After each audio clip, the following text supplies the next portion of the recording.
Isang mapagpalang Martes po ulit sa ating lahat, mga kagimat, anting-anting mutya o ano pamuntangan sa ating katawan, mga naniniwala po sa ating mga spiritual na lim na kurungan. So bali ngayon po ang ating vlog ngayon ay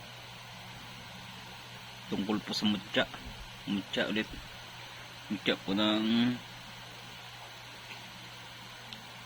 ulupong. So sinasabi po na ang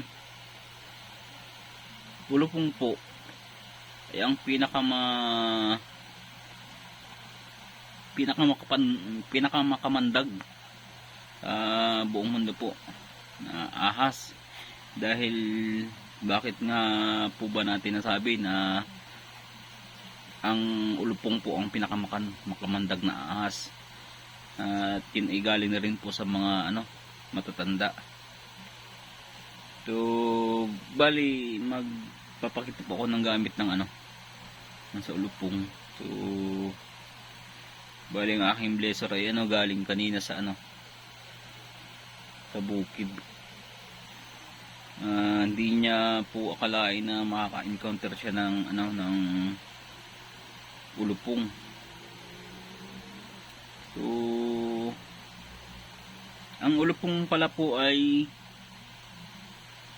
hindi sinasabi na hindi talaga isang katawan na dalawang ulo na nakaganyan, na pinakambuntot ay na may pinakambuntot. So yun pala po ay dalawang ulo magkabilanan na ang puwet ay sa gitna. Bali siya parang pagulong kung siya lalakad. So karaniwan ay makikita po sa pugunan, lalo lang pag sobrang init ng panahon. So bibihira po magkameron ng ganong gamit. So pakita po natin. So bali ito po. Ito ay yung pinakang tangay-tangay po ng ng ulupong. So yan. So bali buwis buhay po ang pagkuha ng ganitong gamit, ulupong. Ito po ay ginagamit po sa kabal, sa kunat. So bali matitesting po natin ito ng ng Webes, basbasan po. So abangan niyo po yung basbasan ng aking blazer. So i-testing po ulit sa ating katawan. So hindi naman tayo naman ay sa ganang bagay. So tetestingin pa rin natin kung kung ang bisa nga ba ay sa kunat kabal. So ang pagkaalam ko isa kunat at sa kabal ito ginagamit, at maaari rin pong ginagamit sa paghihilot. So bilang isang maghihilot, so kinakailangan po natin ng mga ganitong bato, mga mutya, para magkameron tayo ng angkin na skill sa paghihilot. So bakit nga ba meron mga ganito? Para na rin mapadali po yung paggaling po ng isang pasyente kapag hihilutin po. Mas maganda na malalapatan ng mga ganitong bato, ang ganitong mutya. So bali ito ay malaki po ang pasasalamat ko sa aking blazer, kasi lagi tayo nakapagkalooban ng mga gamit na sa kapakakinabang, mga gamit po sa gamutan. So dahil yung halos itaya niya po yung kanyang buhay sa ganitong bagay. Kasi para sa akin, kahit ako ay hindi po ako mangangahas na na mag-agaw ng bato sa ulupong o sa pang mga ahas, mapakubra man po mayan o malala na ahas o makamandag. So isa pa pong gamit na ipapakita ko yung pinaka-actual na hitsura po ng ng ulupong. So galing rin po ito sa sa gamit sa mutya ng ulupong. Bali ang pinakang may-ari nito ay wala na po yung pinakamayari to, parang pamana na sa kanya at binigay sa akin ng blazer. Ganito pong itsura ng ulupong, kung makikita nyo po. Ilawan natin. So yan, ito po yung ulo at ito yung kabilang ulo. So yan o. Tapos ito yung may mga kaliskis. So bali ito yung pinakang ano na gitna. So ibig sabihin po ay para siyang pagulong pag lumalakad, paikot na ganyan. So dahil ang ahas naman po ay walang paa. So bali ito po yung tangay-tangay niya. So ang pinakamatanda po na ano, pinakamatanda na gamit ay ito po, pinakamatanda. So bali bata pa po ko ay ano, mayroon na nitong ganitong gamit na pinagkatiwala sa akin ng blazer. Ibalik ito naman yung sunod, yung bago pong ano, bago niyang hunting. So yun, i-flex ko lang po. So ito naman po ay i-plineflex ko para po magkameron kayo ng ano, ng pinakang kaalaman sa mga ganung bagay, para magkameron po kayo ng idea, o yung may mga malakas pong loob na magkameron ng ganito ay talagang pinaghihirapan po yung mga bagay na ganito. So yun, pasintabi rin po na ano, na ito pong vlog na ito ay para rin lang po sa naniniwala. So kung hindi naman po tayo naniniwala, i-skip nyo po. So, bilang paggalang sa nag-vlog.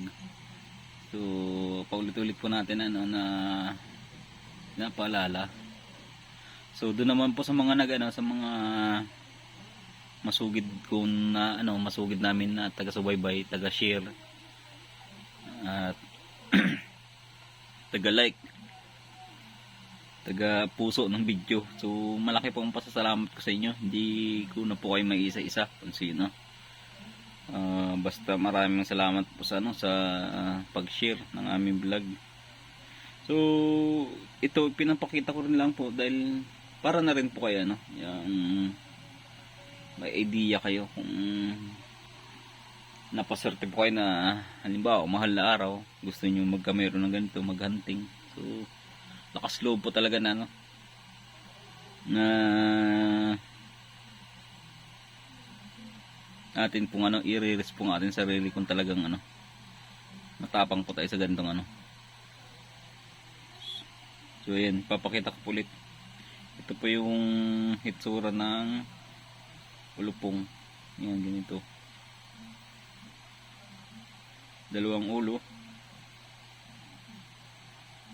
Ito naman po yung pinakang bato na tangay-tangay ng ano, ulupong.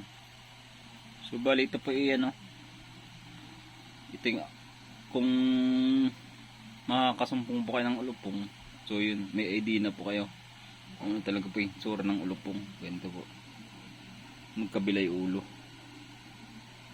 Ayan.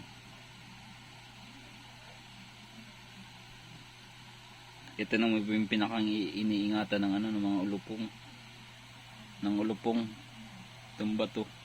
Ito po ay karaniwan na ano, pag yung kasingkaran po ng araw, katanghalian, so diga lingid po sa ating kalaman na ang mga ahas po ay malabas katanghalian. Kumukuha po ng lakas yan, pinakang kamandag sa ano, sikat ng araw. So kapag babad na po sana yan sa ikat ng araw, at pag alam na po nila na nasa kanila yung pinakang ano, kamandag, so bumabalik po sila sa kanilang ano, mga lungga. So bali yun nga po, nagkataon na ano, naka-encounter yung aking blazer. So mapalad tayo na meron tayo ng ganito. So bali yun lang po. At maraming salamat po ulit sa ano, pagtangkilik sa ating mga vlog. So bali Webes po, abangan nyo po ang ano, ang ating sunod na basbasan, ang basbasan ng aking blazer. So sasalang ulit tayo ng ano, panibagong gamit. So yun po, mga ganong bagay ay atin pong ipagpasalamat, dahil isa pong blessings yun na nababasbasan tayo lagi ng ating tagagabay. So isang mapagpalang Martes po sa ating lahat, at mag-iingat po tayo lagi, lalo sa panahon po ngayon na